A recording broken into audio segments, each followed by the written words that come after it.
Oke guysku, selamat datang saya ucapkan ya. Apa kabar kalian? Mudah-mudahan selalu diberikan kesehatan dan mudah-mudahan perjalanan investasi ataupun trading di pasar sahamnya berjalan sesuai harapan, teman-teman.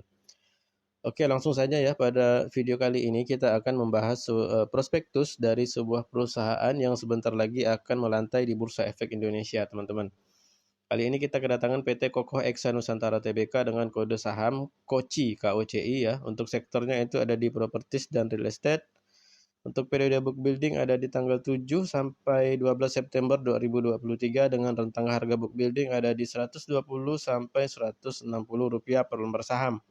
Dengan jumlah saham yang ditawarkan sebanyak 4.500.000 lot ya teman-teman. Nah, jadi si Koci ini merupakan pengembang perumahan subsidi di Jawa Timur, teman-teman ya. Perseroan telah memiliki dan mengelola kawasan perumahan Kokoh City di Kabupaten Bangkalan, Jawa Timur seluas 60 hektar dan Perseroan mendapatkan izin lokasi itu seluas 300 hektar, teman-teman ya.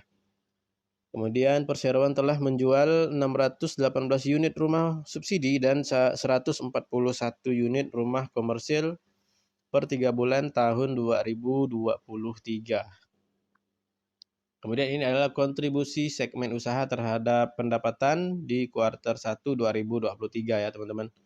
Untuk unit subsidi itu per 31 Maret 2023 ada di 11,6 miliar, kemudian unit non subsidi ada di 5,7 miliar, kemudian ada jasa konstruksi ada di 1 miliar.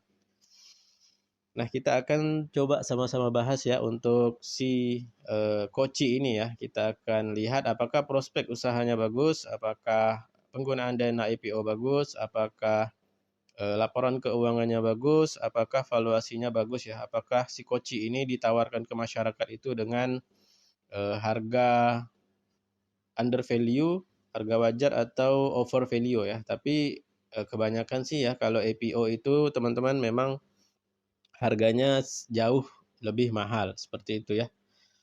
Ya, seperti biasa teman-teman, disclaimer bahwa video ini saya buat sebagai media informasi dan edukasi kepada teman-teman dan juga sebagai bahan pertimbangan ya, apakah nantinya teman-teman akan ikut meramaikan IPO dari si Koci ini atau enggak, seperti itu ya.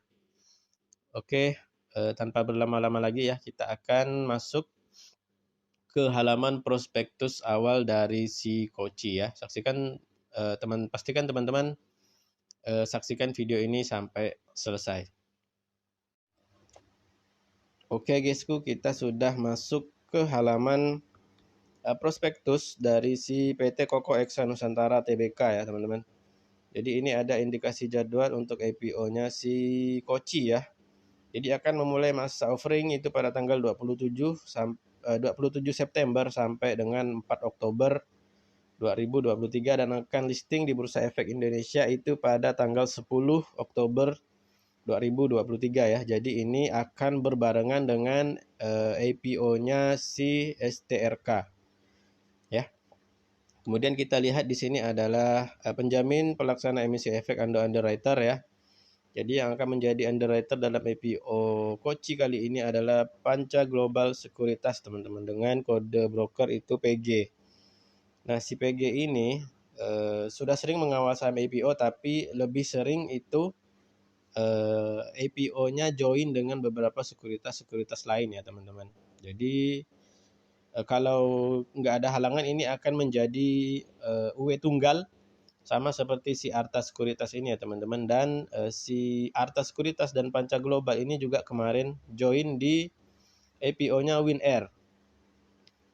Kemudian join juga di IPO-nya BSBK ya.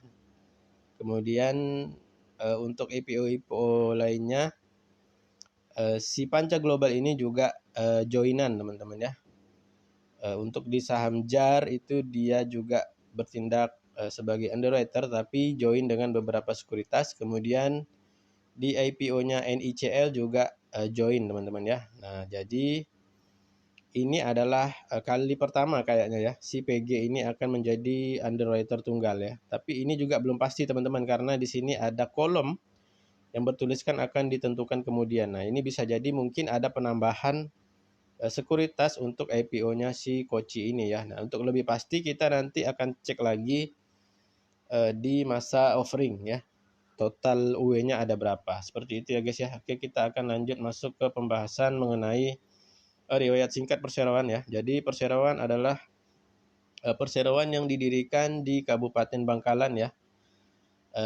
Dengan akta pendirian itu di tanggal 31 Juli 2019 teman-teman ya. Jadi ini si Koci ini masih baru berdiri ya teman-teman. Kisaran 4 tahunan di Indonesia. Kemudian kita lihat dari segi kegiatan usaha ya. Kegiatan usahanya ada real estate yang dimiliki sendiri atau disewa. Kemudian ada konstruksi gedung hunian, konstruksi bangunan sipil pengolahan air bersih, konstruksi gedung perkantoran, konstruksi gedung tempat hiburan dan olahraga, serta real estate atas dasar balas jasa atau kontrak ya guys ya. Lumayan banyak nih usaha dari si Koci. Kemudian ini kita lanjut masuk ke dalam struktur penawaran umum ya. Jadi sebanyak-banyaknya 450 juta lembar saham atau mewakili 10,19% dari modal yang ditempatkan dan disetor penuh yang akan ditawarkan kepada masyarakat dengan nilai nominal ada di Rp10. Rentang harga pelaksanaan ada di Rp120 sampai Rp160 per lembar saham ya. Dengan nilai emisi IPO itu ada di 54 miliar sampai 72 miliar rupiah teman-teman. Nah kalau dari nilai emisi ini bisa dibilang tidak terlalu besar ya. Karena untuk si STRK kemarin itu ada di 100 miliar sekian. Nah ini masih di bawahnya teman-teman ya. Nah kemudian ini adalah struktur permodalan dari si Koci ya. Pengendalinya itu ada PT Eksa Nusa Persada teman-teman. Kemudian diikuti oleh PT Kokoh Anugrah Nusantara. Kemudian disusul dengan nama-nama individu seperti Bapak Isek Utomo, Hoki Hanjojo, dan Peter Hadi Sutarji. Kemudian disusul dengan masyarakat ya di paling bawah. Nah kemudian di IPO-nya kali ini ada program ESA ya teman-teman. Nah program ESA itu adalah program penghargaan kepada karyawan teman-teman. Jadi untuk menghargai karyawannya si Koci ini memberikan saham dengan porsi 0,05% teman-teman ya kepada para karyawan, dan karyawannya ini tentunya karyawan yang dipilih ya dari si perseroan. Nah kalau udah ada ESA-nya maka struktur permodalannya akan menjadi seperti ini ya teman-teman. Kemudian kita lanjut, ini adalah mengenai waran ya teman-teman. Jadi dalam IPO kali ini kita akan diberikan waran ya dengan rasio 1:1 teman-teman. Untuk harga pelaksanaan belum ditentukan ya teman-teman. Jadi ini kita akan dapat bonus beli 1 gratis 1 guys ya. Mantap nih. Kemudian kita lanjut ke pembahasan rencana penggunaan dana dari Koci ini. Nah ini penggunaan dananya teman-teman itu singkat, padat, dan jelas teman-teman ya. Sekitar 60,98% itu akan digunakan untuk capex ya. Kemudian sisanya 39,02% akan digunakan untuk opex ya atau operasional. Jadi tidak ada lagi penjelasan-penjelasan untuk apa ya. Cuman dibagi 2 poin besar ya. 60 untuk capex ya dan 39% untuk opex, seperti itu ya guys ya. Oke guys, kita lanjut ke pembahasan selanjutnya. Ini adalah laporan posisi keuangan ya teman-teman dari si Koci. Kita lihat dari jumlah asetnya itu terpantau naik ya dari tahun ke tahun. Dari tahun 2020 21 miliar, meningkat dari tahun ke tahun sampai di 2023 ada di 77 miliar rupiah.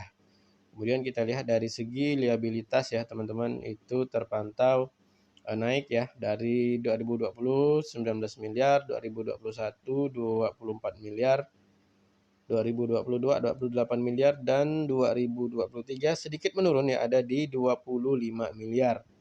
Kemudian kita lihat dari segi ekuitas juga terpantau naik dari tahun ke tahun ya teman-teman, dari 2020 1,7 miliar kemudian meningkat ke tahun 2023 ada di angka 52 miliar teman-teman. Kemudian ada jumlah liabilitas dan ekuitasnya naik juga ya teman-teman dari 2020 ke tahun 2023. Kemudian ini kita lihat adalah laporan laba rugi ya dari perseroan dari laba kotor ya, terpantau masih mencetak laba lah ya teman-teman, walaupun naik turun ya, tetapi masih mencetak laba ya. Kemudian kita lihat laba rugi tahun berjalan itu terpantau naik turun juga ya teman-teman, tapi masih adalah laba ruginya ya teman-teman, seperti itu. Kemudian ini adalah kebijakan dividen dari perseroan teman-teman. Berdasarkan surat pernyataan kebijakan dividen, maka perseroan akan membagikan dividen mulai tahun 2024 berdasarkan laba bersih tahun buku 2023 teman-teman ya. Itu sebanyak-banyaknya 40% dari laba bersih teman-teman. Ini untuk dividennya lumayan gede ya, 40% teman-teman dari laba tahun 2023. Kemudian kita melihat ini adalah para petinggi-petinggi dari si Koci ini teman-teman. Ini ada Bapak Sugianto Sukitno selaku komisaris utama, warga negara Indonesia berusia 53 tahun. Kemudian ada Bapak Aswin Maratimbo sebagai komisaris independen ya, warga negara Indonesia berusia 39 tahun. Kemudian ada Bapak Kan Edi selaku direktur utama, warga negara Indonesia berusia 54 tahun. Kemudian ada Bu Eli Sarini Yudewi Halim, warga negara Indonesia berusia 52 tahun, teman-teman. Nah, ini adalah proyek-proyek yang sedang dikerjakan ya, teman-teman. Ini ada di Madura, Bali, Lombok, Sumba, Sumbawa, dan Nias, teman-teman ya. Ada yang sudah selesai dan juga ada yang belum. Seperti itu. Nah, ini kita lihat adalah gambar dari proyek-proyeknya ya teman-teman. Ada di Suramadu, kemudian ada di Madura, ada di Bali, kemudian di Lombok juga ada teman-teman ya. Kemudian ada juga ini peta dari proyek si Koci teman-teman ya. Nah, ini adalah produk-produk atau rumah-rumah yang dibuat dan dijual oleh si perseroan ya teman-teman. Ini ada tipe 30/60, ada tipe 36 ya. Kemudian ada tipe 36 lagi teman-teman. Ada tipe 42/84. Ada tipe 54/112 juga. Nah, ini kita langsung masuk ke bagian valuasi dari si Koci teman-teman ya. Untuk potensi market cap itu ada di 530 miliar kalau listing di harga terendah, dan ada di 707 miliar kalau listing di harga tertinggi teman-teman. Kemudian untuk price to sales itu ada di 7,2 kali sampai 9,6 kali teman-teman. Kemudian kita lihat dari segi price to earning ya, itu ada di 24,6 kali kalau listing di harga rendah. Kemudian ada di 32,8 kali kalau listing di harga tertingginya teman-teman. Dan untuk PBV ada di 5 sampai 5,7 kali ya teman-teman ya. Seperti itu ya guys ya. Oke guysku, dari hasil pembahasan kita mengenai prospektus dari si PT Koko Extra Nusantara Tbk atau Koci, sudah ada beberapa poin-poin yang bisa kita jadikan bahan pertimbangan untuk IPO-nya si Koci kali ini teman-teman ya. Nah, untuk dari segi bisnis teman-teman, menurut saya si Koci ini bisa dibilang standar ya teman-teman. Belum ada sesuatu yang greget ya dari saham-saham propertis yang ada di bursa kita teman-teman, seperti itu. Dan untuk kompetitor, si Koci ini memiliki banyak juga ya kompetitor yang sudah listing duluan di Bursa Efek Indonesia, seperti itu. Kemudian kita lihat dari segi penggunaan dana IPO bisa dibilang bagus ya teman-teman, karena penggunaan dana IPO-nya itu digunakan untuk CAPEX dan OPEX teman-teman ya, seperti itu. Kemudian dari segi laporan keuangan terpantau cukup bagus ya teman-teman. Kita lihat dari segi asetnya naik, kemudian dari segi hutang terpantau naik ya teman-teman. Dan ini menurut saya untuk ukuran saham propertis, hutang naik itu wajar teman-teman, karena mereka itu harus ngutang dulu ke bank ya untuk menunjang keuangan mereka untuk pemasaran dan pembuatan proyek perumahan mereka ya teman-teman. Nanti jika sudah jadi, kemudian rumahnya sudah laku, baru mungkin mereka akan membayar hutang-hutang mereka, seperti itu. Kemudian dari ekuitas ya atau modal terpantau naik ya teman-teman dari tahun ke tahun, teman-teman. Ya, menurut saya tidak ada yang perlu dikhawatirkan walaupun jumlah hutangnya naik ya teman-teman, karena memang itu wajar untuk saham-saham properti seperti itu. Kemudian dari IPO ini dikatakan bahwa perseroan akan berencana membagikan dividen sebesar 40% di tahun 2024 berdasarkan laba bersih tahun 2023, teman-teman ya. Nah, kemudian bersamaan dengan IPO-nya Koci ini akan ada waran ya, 1:1 atau beli 1 gratis 1, teman-teman ya. Ini cukup menarik ya, karena kita dapat bonus seperti itu ya guys ya. Kemudian dari segi valuasi, untuk si Koci ini dijual ke masyarakat itu dengan valuasi yang mahal, teman-teman ya. Valuasinya sudah sangat-sangat mahal ya. Tapi kalau untuk momentum jangka pendek atau IPO Hunter ya, ini boleh-boleh saja teman-teman ya. Dan saya juga berencana akan ikutan IPO-nya si Koci ini untuk memanfaatkan momentum jangka pendek ya teman-teman. Jadi arah 1-2 kali ya cukup lah ya. Ditambah mungkin nanti dapat lagi bonus dari waran seperti itu ya guys ya. Jadi saya akan ikutan untuk IPO-nya si Koci kali ini. Nah, mungkin itu aja informasi yang dapat saya sampaikan. Kurang lebihnya mohon maaf. Mudah-mudahan apa yang saya sampaikan sedikit di sini bermanfaat bagi teman-teman sekalian dan sudah bisa menjadikan bahan pertimbangan apakah nantinya akan ikutan IPO-nya si Koci ini atau enggak. Seperti itu ya guys ya. Oke, cukup sekian. Jangan lupa untuk selalu subscribe, komen, like, dan share video saya jika kalian rasa informasi yang saya sampaikan bermanfaat bagi teman-teman semua. Dan sampai bertemu